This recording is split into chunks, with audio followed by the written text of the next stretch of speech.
So a while back, I made some Empires SMP inspired dice. This video is a continuation. These are going to be a set based on Pixel series and the kind of ancient capital ruins that were his empire in the series. If you're not familiar with Empires SMP, that is fine. You can still enjoy this video. I'll probably talk about the character a little bit as I go, but I'm mostly going to be focusing on how I made the set of dice and also some of the new things that I tried in this. This is actually one of the last sets that I made in that series. There was a few reasons that I put it off for a while. One of them was just because I had a lot of ideas. I found that sometimes it is easier to not be as familiar with something when you're drawing inspiration from it, because then you don't get bogged down in the details as much. But with this series, I had watched all the videos, which means that I have a lot of information about like little details from it. I know that there was like catacombs, there was a statue with faded gold gilding, there was blue dodo birds. So many ideas. I did finally settle on something, but even after I had an idea, the idea felt very ambitious and I wasn't sure if I'd be able to do it. So I kind of put it to the last minute a little bit. That's definitely something that I do way too often, is if I don't feel like I'm gonna be able to pull it off, I just don't do it, which isn't necessarily the best way to live your life. And then really the third reason that I put it off is that Pixel, the guy whose series this set of dice is based on, follows me on Twitter, and that just seems awkward. So there was plenty of reasons that I put off starting, but even after I started, it took a while to make them.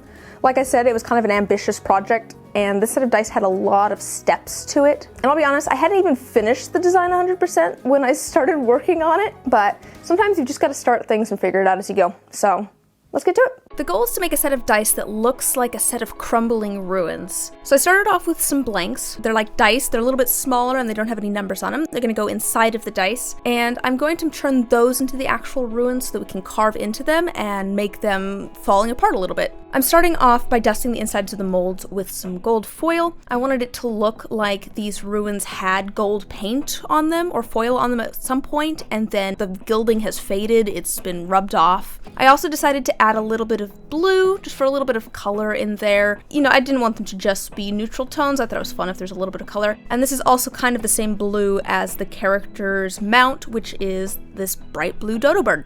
I then also added a little bit of multi-chrome flakes. So these are flakes that change color depending on the angle that you look at them. And they're kind of blue and a little bit of purple. I just thought they complemented the blue color of the foil really well. I don't expect them to show up too much in the final set of dice because I do end up sanding the blanks. But I thought it was a fun little pop of color in there as well, and a little bit of interest. We're going for ruins. I decided for a nice silvery grayish color like stone, and we're gonna pour that into the molds. I figured that different dice have crumbled different amounts over the ages. So a couple of them I went and did full because I figured we could just make them a little bit roughed up, and some of them I poured barely any resin into just to get a little tiny blank that we're gonna use for our ruins. And you can see the variation in sizes there as we unmold them. You can also see there's a lot of blue and gold on there, but that is going to change and make the foil look like it's falling off a little bit, or it's faded away, or it's gotten rubbed off. I went and sanded the outsides of the blanks. That's going to sand off the surface of the foil, so you're just gonna get the stuff that's kind of in a slight amount. So you've still got some of that gold foil and that blue foil there, but it definitely gives it a more interesting texture. It did get rid of a lot of the multi-chrome flakes, which I kind of expected, but I think there's a little bit still on there, just adding a little tiny hint of glitter.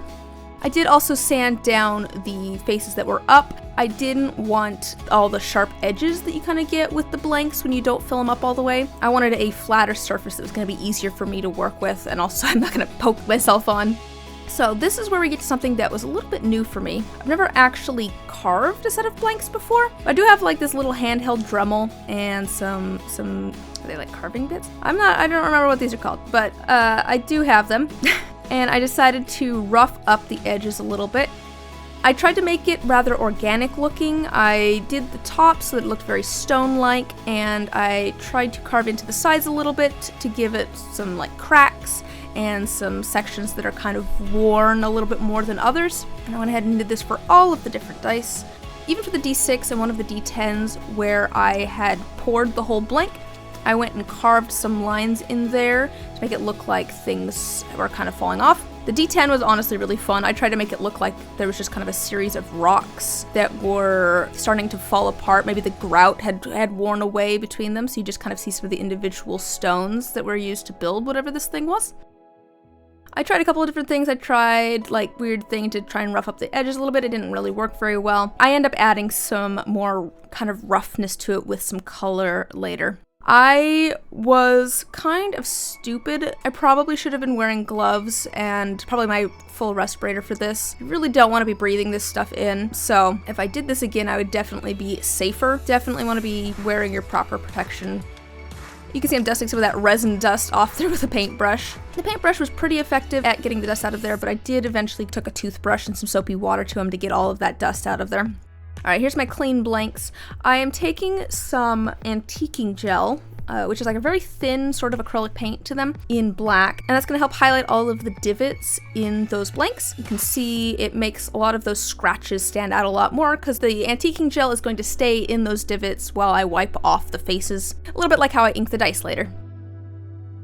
I also wanted some smaller rocks to make it look like there were smaller pieces of the ruins that were crumbling. So I went and grabbed some silver polymer clay, which was in a very similar color to that other gray, and broke it up into a bunch of little pieces. And I did a kind of a mix of very rough ones and some that were a little bit more round, a little more smooth rocks. Unfortunately, I burnt them a little bit. I don't know if it's my toaster oven. It just cooks unevenly or something, but some of them ended up a lot darker than others. Ultimately, that ended up being fine. Having a little bit of variation was good, but it wasn't quite what I was going for. I dabbed a little bit of Elmer's glue to the tops of the dice and then tried to add some different sized and textured pieces to them. The difference in color ended up kind of looking good. It gave it a little bit more dimension and variation, so it looks like a bunch of different rocks instead of just one rock. But I went ahead and added all of those in there, and then I actually went back with some more antiquing gel, this time in a brown color, and added that around the rocks. You know, these things have been sitting outside for a long time. I imagine that they've got some dust and some dirt in them. So adding a little bit of that brown color is going to make them feel a little bit more realistic than just sticking with a monotone black antiquing gel. Again, I'm going for lots of texture here and making things feel worn, so I went and mixed up a little bit of gray paint, and I went and brushed on there a little bit of highlight. I went back and forth, I think, with some of the antiquing gel and the highlight a little bit, just to get the balance right, and I didn't want to overpower the darker tones with the lighter tones, and I didn't want to overpower the lighter tones with the darker tones, so it was a bit of a balancing act, and I went back and forth until it felt natural. I then went and added a little bit more glue, and I dusted some, these are actually coffee grounds on there. I found that that works really well as dirt, or a dirt substitute.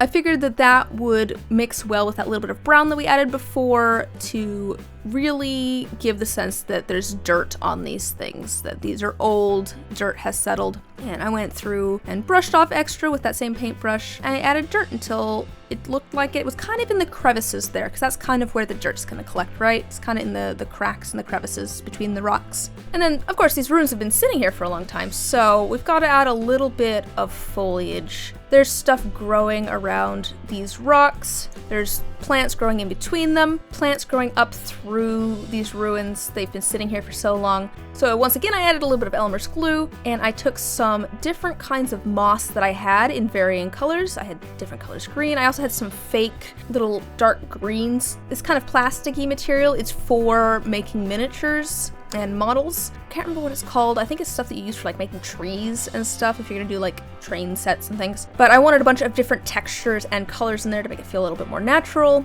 So I did a variety of things. Even for the dice where it was a full blank and I just kind of carved into them a little bit, I added a little bit of green just so that it would match the others and also feel like maybe there was a little bit of space between those stones there and space for things to be growing on them. Things are still growing in the cracks. I felt like the D6 was maybe a little bit too clean looking. I did add a little bit more dirt to that. I added some more dirt to the bottoms of some of these too, just to make it look like they've been sitting in the mud for a while. Brush that off a little bit. I don't want too much there, I just want it to be kind of subtle. For the D2, I don't really have a good blank for it. I could do like a thin layer and then carve that, but I decided to go for something a little bit different. Decided to do like the rubble from the ruins. I took a bunch of the little tiny polymer clay rocks that I'd made and put those in there, all spanning out from one side. I thought that added a little bit more interest than if it was completely solid, and then I added little bits of that moss in there to tie it in with everything else, and a little bit of the dirt as well. This is the point where I debated adding some sort of glow-in-the-dark fog to the dice. I was debating doing glow-in-the-dark from the beginning because I knew that the character's main export was frog lamps, which is a type of light. I thought that something glow-in-the-dark would really go with that. I didn't want to cover up the blanks too much and make them hard to see, so I eventually opted not to do glow-in-the-dark. I still don't know whether I made the right decision or not. Maybe you can tell me in the comments what you think, but I didn't want to overdo it.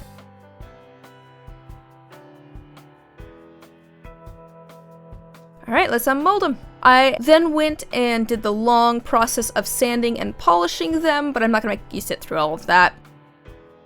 Look at those shiny dice. Again, I didn't want to overpower the blanks too much, but I did want to make these readable. So I went for a lighter silver color than the blanks so that it would match, but not blend in so much that you couldn't read the numbers. And here's how they turned out. Remember how I said at the beginning that I was worried about making them because I didn't know if I'd be able to make the picture in my brain? They turned out exactly how I was picturing. I think there's a few things that I would do for the set of dice differently in the future. I feel like they're missing a focal point. They look like ruins, but there's not any one particular interesting spot. The other unfortunate thing with the set of dice is just that they look better in person. Especially in still photos, you can't really see the diorama-esque nature of them. You gotta move them around a little bit. I am gonna show a lot of videos here to show off how they turned out. Also, let me know if you want me to continue this series of Empires SMP dice. I didn't finish it before because it didn't seem like there was a big interest in it, but if people are interested, let me know and I'll do more videos like this. I do want to go ahead and thank all of my wonderful patrons for helping support me while I make videos like this. If you want to join, I do have a link to that down in the description. I also want to thank you for watching. If there's anything you want to see next, let me know, and hopefully I'll see you guys in the next video. Bye! You happy now?